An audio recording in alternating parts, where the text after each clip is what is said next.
ನಮಸ್ತೆ everyone. Once again welcome to ಈ ಪಾಠದ ಮನೆ. ಇದುವರೆಗಿನ ಕ್ಲಾಸಲ್ಲಿ ನಾವು ಈ ಬಿ ವರ್ಬ್ಗೆ ಸಂಬಂಧಪಟ್ಟ ಹಾಗೆ ಪ್ರೆಸೆಂಟ್ ಫಾರ್ಮಲ್ಲಿ ಈಸ್, ಆಮ್, ಆರ್ ಯೂಸ್ ಆಗುತ್ತೆ. ಪಾಸ್ಟ್ ಫಾರ್ಮಲ್ಲಿ ವಾಸ್ ಮತ್ತು ವರ್ ಯೂಸ್ ಆಗುತ್ತೆ. ಹಾಗೆ ಪಾಸ್ಟ್ ಪಾರ್ಟಿಸಿಪಲ್ ಫಾರ್ಮ್ ಬೀನ್ ಹೇಗೆ ಯೂಸ್ ಆಗುತ್ತೆ ಸೆಂಟೆನ್ಸಸ್ಸಲ್ಲಿ ಅನ್ನೋದನ್ನು ಲಾಸ್ಟ್ ಕ್ಲಾಸಲ್ಲಿ ತಿಳ್ಕೊಂಡಿದ್ವಿ.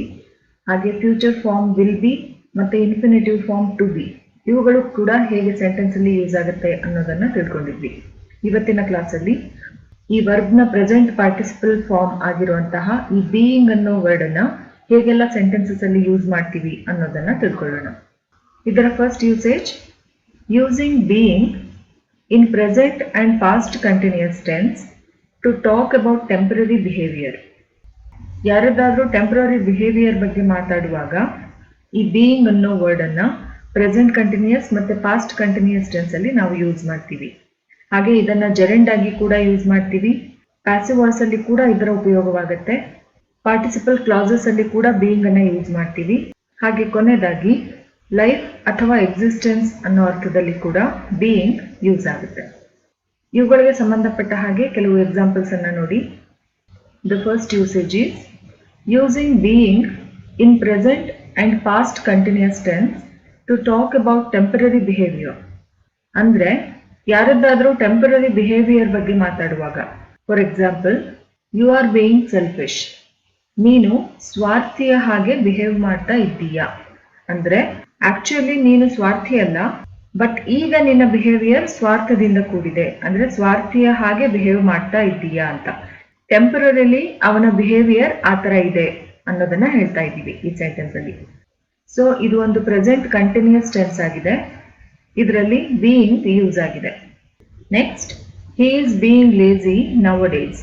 ಇತ್ತೀಚೆಗೆ ಅವನು ಬಹಳ ಸೋಮಾರಿಯಾಗಿದ್ದಾನೆ. ಅಂದ್ರೆ ಆಕ್ಚುಲಿ ಅವನು ಸೋಮಾರಿ ಅಲ್ಲ, ಬಟ್ ಇತ್ತೀಚೆಗೆ ಅವನು ಆ ಥರ ಬಿಹೇವ್ ಮಾಡ್ತಾ ಇದ್ದಾನೆ. ಸೊ ಅವನ ಒಂದು ಟೆಂಪರರಿ ಬಿಹೇವಿಯರ್ ಅನ್ನ ಹೇಳಲಿಕ್ಕೆ ಬೀಯಿಂಗ್ ಯೂಸ್ ಆಗಿದೆ. Next, she was being nice with you. Past continuous form ಅಲ್ಲಿ ಇದೆ ಈ ಸೆಂಟೆನ್ಸ್. ಇದರ ಅರ್ಥ ಏನು ಅಂದ್ರೆ, she was being nice, she is not actually nice.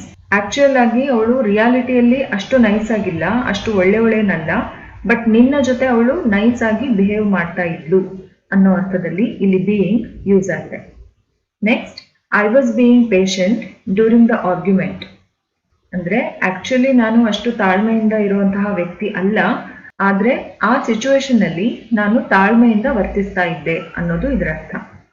Next, stop being negative and learn to think positively.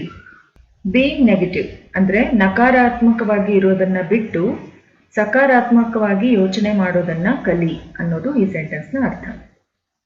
ಹೀಗೆ present continuous ಅಲ್ಲಿ ಮತ್ತೆ ಪಾಸ್ಟ್ ಕಂಟಿನ್ಯೂಸ್ ಟೆನ್ಸ್ ಅಲ್ಲಿ ಯಾವುದೇ ಒಬ್ಬ ವ್ಯಕ್ತಿಯ ಟೆಂಪರರಿ ಬಿಹೇವಿಯರ್ ಅನ್ನ ಹೇಳುವಾಗ ಬೀಯಿಂಗ್ ಜೊತೆಗೆ ನಾವು ಆಡ್ಜೆಕ್ಟಿವ್ ಅನ್ನ ಯೂಸ್ ಮಾಡಿಬಿಟ್ಟು ಈ ರೀತಿಯ ಸೆಂಟೆನ್ಸಸ್ ಅನ್ನ ಫಾರ್ಮ್ ಮಾಡ್ತೀವಿ. ಬಟ್ ನಾವಿಲ್ಲಿ ಗಮನಿಸಬೇಕಾಗಿರೋ ವಿಷಯ ಏನು ಅಂದರೆ, ಈ ಟಾಪಿಕಲ್ಲಿ ಎಲ್ಲ ರೀತಿಯ ಅಡ್ಜೆಕ್ಟಿವ್ಸ್ ಅನ್ನ ಬೀಯಿಂಗ್ ಜೊತೆಗೆ ನಾವು ಟೆಂಪರರಿ ಬಿಹೇವಿಯರ್ ಅನ್ನ ತೋರಿಸ್ಲಿಕ್ಕೆ ಯೂಸ್ ಮಾಡೋದಕ್ಕೆ ಬರಲ್ಲ. For example, happy, you are being happy ಅಂತ ಹೇಳಿಕ್ ಬರಲ್ಲ. ಸೊ ಹ್ಯಾಪಿ ಅನ್ನೋದು ಒಂದು ಫೀಲಿಂಗ್. ಸಂದರ್ಭಕ್ಕೆ ತಕ್ಕ ಹಾಗೆ ನಮಗೆ ಹ್ಯಾಪಿ ಅಥವಾ ಸ್ಯಾಡ್ ಈ ರೀತಿಯ ಫೀಲಿಂಗ್ಸ್ ಎಲ್ಲ ತನಗೆ ತಾನೇ ಆಟೋಮೆಟಿಕಲಿ ಬರುತ್ತೆ. ಅದಕ್ಕೆಲ್ಲ ನಾವು ಬೀಯಿಂಗ್ ಅಂತ ಹೇಳಿಕ್ ಬರಲ್ಲ. ಟೆಂಪರರಿ ಬಿಹೇವಿಯರ್ ಅಂತ ಹೇಳಿದ್ರೆ ಸದ್ಯಕ್ಕೆ ನೀನು ಆ ಥರ ಬಿಹೇವ್ ಮಾಡ್ತಾ ಇದ್ದೀಯಾ ಅಂತ. ಹ್ಯಾಪಿಯಾಗಿ ಬಿಹೇವ್ ಮಾಡ್ತಾ ಇದೀಯಾ, ಸ್ಯಾಡ್ ಆಗಿ ಬಿಹೇವ್ ಮಾಡ್ತಾ ಇದೀಯಾ ಅಂತ ನಾವು ಹೇಳಲಿಕ್ಕೆ ಬರಲ್ಲ ಅಲ್ವಾ.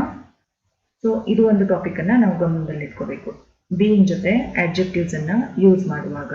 ಇಲ್ಲಿ ಕೊನೆಗಿರೋ ಸೆಂಟೆನ್ಸ್ ಒಂದು ಇಂಪರೇಟಿವ್ ಸೆಂಟೆನ್ಸ್ ಆಗಿದೆ. ಇದನ್ನ ನಾವು ಯಾರಿಗಾದ್ರೂ ಅಡ್ವೈಸ್ ಮಾಡಲಿಕ್ಕೆ ಈ ರೀತಿಯ ಸೆಂಟೆನ್ಸಸ್ ಅನ್ನ ಯೂಸ್ ಮಾಡ್ತೀವಿ. The next usage of being is using being as a gerund. Gerund ತರಾನು ಬೀಯಿಂಗ್ ಯೂಸ್ ಆಗುತ್ತೆ. ಯಾವುದೇ ಒಂದು ಕ್ರಿಯಾಪದದ ING ಫಾರ್ಮ್ ಅನ್ನ ನಾವು ನೌನ್ ಹಾಗೆ ಯೂಸ್ ಮಾಡಿದ್ರೆ ಅಂತಹ ವರ್ಬ್ಸ್ ಅನ್ನ ನಾವು ಜೆರೆಂಡ್ಸ್ ಅಂತ ಹೇಳ್ತೀವಿ. So the first example is being on educated person I do not believe in superstitions. ಒಬ್ಬ ವಿದ್ಯಾವಂತ ವ್ಯಕ್ತಿಯಾಗಿ ಅಥವಾ ಒಬ್ಬ ಅಕ್ಷರಸ್ಥನಾಗಿ ನಾನು ಮೂಢನಂಬಿಕೆಗಳನ್ನ ನಂಬೋದಿಲ್ಲ ಅನ್ನೋದು ಇದರ ಅರ್ಥ. ಬೀಯಿಂಗ್ ಆನ್ ಎಜುಕೇಟೆಡ್ ಪರ್ಸನ್ ಅಂದ್ರೆ ಒಬ್ಬ ವಿದ್ಯಾವಂತ ವ್ಯಕ್ತಿಯಾಗಿ ಈ ಸೆಂಟೆನ್ಸ್ ಅಲ್ಲಿ ಈ ಪಾರ್ಟ್ ಅನ್ನ ನಾವು ನೌನ್ ಅಂತ ಕನ್ಸಿಡರ್ ಮಾಡ್ತೀವಿ. ಇಲ್ಲಿ ಬೀಯಿಂಗ್ ನೌನ್ ಆಗಿ ಯೂಸ್ ಆಗಿದೆ, ಹಾಗಾಗಿ ಇದನ್ನ ನಾವು ಜೆರಂಡ್ ಅಂತ ಹೇಳ್ತಾ ಇದ್ದೀವಿ. Next, being a photographer, he has a good knowledge of cameras. ಒಬ್ಬ ಫೋಟೋಗ್ರಾಫರ್ ಆಗಿ ಅವನಿಗೆ ಕ್ಯಾಮರಾಗಳ ಬಗ್ಗೆ ಒಳ್ಳೆಯ ಜ್ಞಾನ ಇದೆ, ಒಳ್ಳೆಯ ನಾಲೆಜ್ ಇದೆ ಅನ್ನೋದು ಇದರರ್ಥ. Third example is being a teacher, it's my duty to correct my students mistakes. ಒಬ್ಬ ಟೀಚರ್ ಆಗಿ ನನ್ನ ವಿದ್ಯಾರ್ಥಿಗಳು ಮಾಡುವಂತಹ ತಪ್ಪುಗಳನ್ನು ತಿದ್ದುವುದು ನನ್ನ ಕರ್ತವ್ಯ ಅಂತ ಇದರರ್ಥ. ಸೊ ಒಬ್ಬ ಟೀಚರ್ ಆಗಿ ಅಂತ ಹೇಳ್ತಾ ಇರೋ ಈ ಸೆಂಟೆನ್ಸ್ ಅಲ್ಲಿ ಬೀಯಿಂಗ್ ಒಂದು ಜೆರಂಡ್ ಆಗಿ ಯೂಸ್ ಆಗಿದೆ. Next, being varied wood not solve any problems. ಚಿಂತೆ ಮಾಡೋದ್ರಿಂದ ಯಾವುದೇ ತೊಂದರೆಗಳು ಬಗೆಹರಿಯೋದಿಲ್ಲ. ನೋಡಿ, ಈ ಸೆಕೆಂಡ್ ಪಾರ್ಟ್ ಆಫ್ ದ ಸೆಂಟೆನ್ಸ್ಗೆ ನಾವು ಕ್ವೆಶ್ಚನ್ ಮಾಡಿದ್ರೆ ಏನು ಉತ್ತರ ಬರುತ್ತೋ ಅದು ನಮ್ಮ ಸಬ್ಜೆಕ್ಟ್ ಆಗಿರುತ್ತೆ. ಅಂದ್ರೆ ಒಂದು ನೌನ್ ಆಗಿ ಇಲ್ಲಿ ಬೀಯಿಂಗ್ ಯೂಸ್ ಆಗಿದೆ ಸಬ್ಜೆಕ್ಟ್ ಪ್ಲೇಸ್ ಅಲ್ಲಿ. What would not solve any problems, ಯಾವುದರಿಂದ ಸಮಸ್ಯೆಗಳು ಬಗೆಹರಿಯೋದಿಲ್ಲ? ಬೀಯಿಂಗ್ ವರೀಡ್, ಚಿಂತೆ ಮಾಡೋದ್ರಿಂದ. ಸೊ ಇಲ್ಲಿ ಬೀಯಿಂಗ್ ವರೀಡ್ ಅನ್ನೋದು ಸಬ್ಜೆಕ್ಟ್ ಪ್ಲೇಸ್ ಅಲ್ಲಿ ಯೂಸ್ ಆಗಿರುವಂತಹ ಒಂದು ನೌನ್ ಆಗಿದೆ.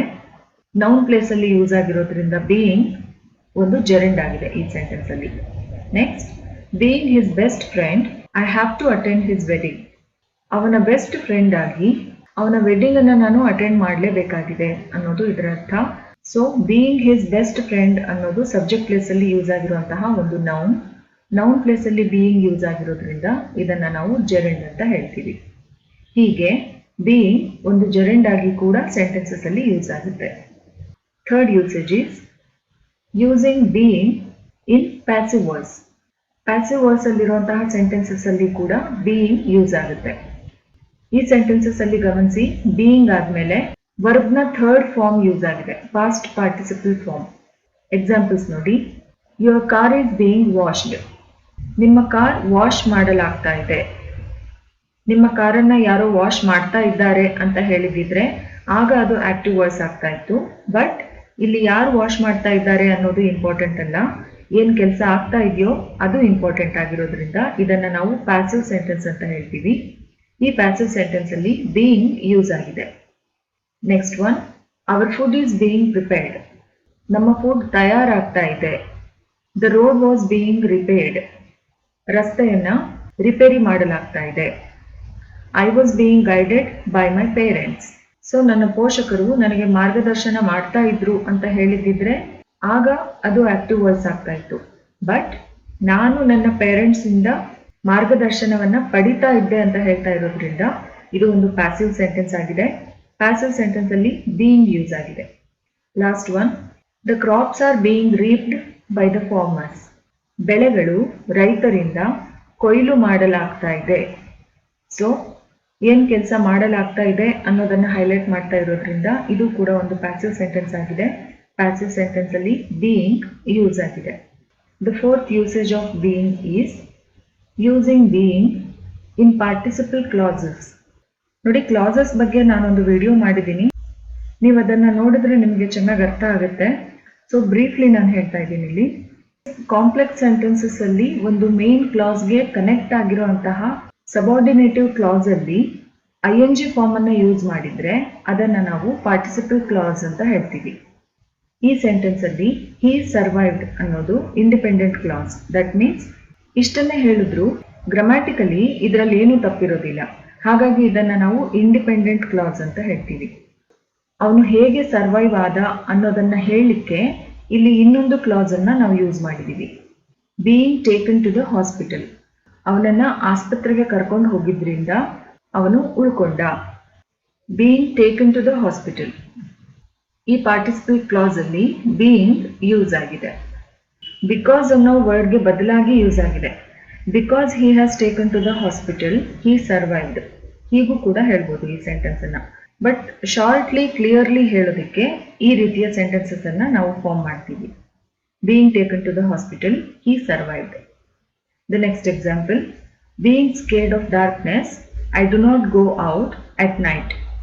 ಅಂದ್ರೆ ನಾನು ರಾತ್ರಿ ಹೊತ್ತು ಹೊರಗಡೆ ಹೋಗೋದಿಲ್ಲ ಅನ್ನೋದು ಒಂದು ಇಂಡಿಪೆಂಡೆಂಟ್ ಕ್ಲಾಸ್.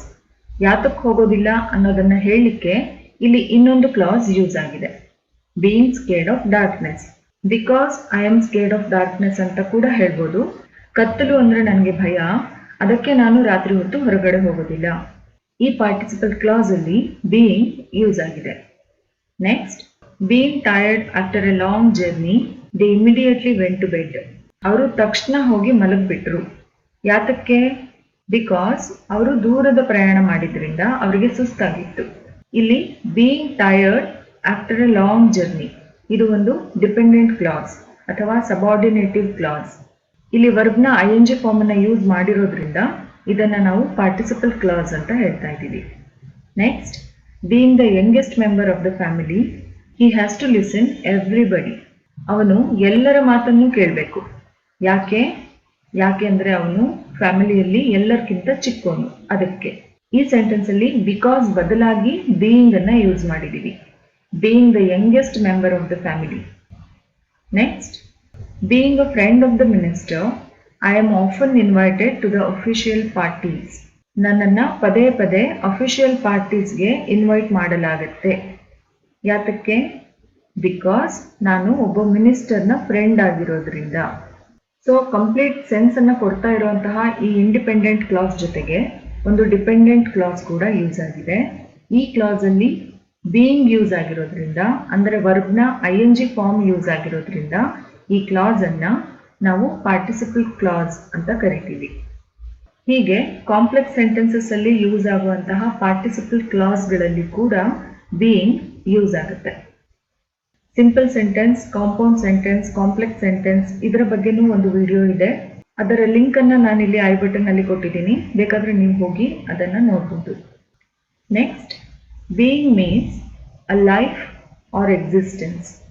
ಅಂದರೆ ಲೈಫ್ ಅಥವಾ ಎಕ್ಸಿಸ್ಟೆನ್ಸ್ ಅನ್ನೋ ಅರ್ಥದಲ್ಲಿ ಕೂಡ ಬೀಯಿಂಗ್ ಯೂಸ್ ಆಗುತ್ತೆ. For example, a nuclear war would kill millions of living beings. ಪರಮಾಣು ಯುದ್ಧ ಲಕ್ಷಗಟ್ಟಲೆ ಜೀವಿಗಳನ್ನು ಕೊಲ್ಲತ್ತೆ. ಲಿವಿಂಗ್ ಬೀಯಿಂಗ್ಸ್ ಅಂದರೆ ಜೀವ ಇರುವಂತಹ ಜೀವಿಗಳು ಅಂತ. ಇಲ್ಲಿ ಬೀಯಿಂಗ್ ಅಂದರೆ ಲೈಫ್ ಅನ್ನೋ ಅರ್ಥದಲ್ಲಿ ಯೂಸ್ ಆಗಿದೆ. Next, strange beings from outer space are still a popular subject. ಬಾಹ್ಯಾಕಾಶದ ವಿಚಿತ್ರ ಜೀವಿಗಳು ಇನ್ನೂ ಜನಪ್ರಿಯ ವಿಷಯವಾಗೇ ಇದೆ ಅನ್ನೋದು ಈ ಸೆಂಟೆನ್ಸ್ನ ಅರ್ಥ. ಸ್ಟ್ರೇಂಜ್ ಬೀಯಿಂಗ್ಸ್ ಅಂದರೆ ವಿಚಿತ್ರ ಜೀವಿಗಳು ಅನ್ನೋ ಅರ್ಥದಲ್ಲಿ ಇಲ್ಲಿ ಬೀಯಿಂಗ್ಸ್ ಯೂಸ್ ಆಗಿದೆ. The next example is every being deserves to live. ಪ್ರತಿಯೊಂದು ಜೀವಿಗೂ ಬದುಕುವ ಹಕ್ಕಿದೆ ಅನ್ನೋದು ಈ ಸೆಂಟೆನ್ಸ್ನ ಅರ್ಥ. ಇಲ್ಲಿ ಬೀಯಿಂಗ್ ಅಂದರೆ ಒಂದು ಜೀವನ, ಒಂದು ಜೀವಿ ಅನ್ನೋ ಅರ್ಥದಲ್ಲಿ ಯೂಸ್ ಆಗಿದೆ.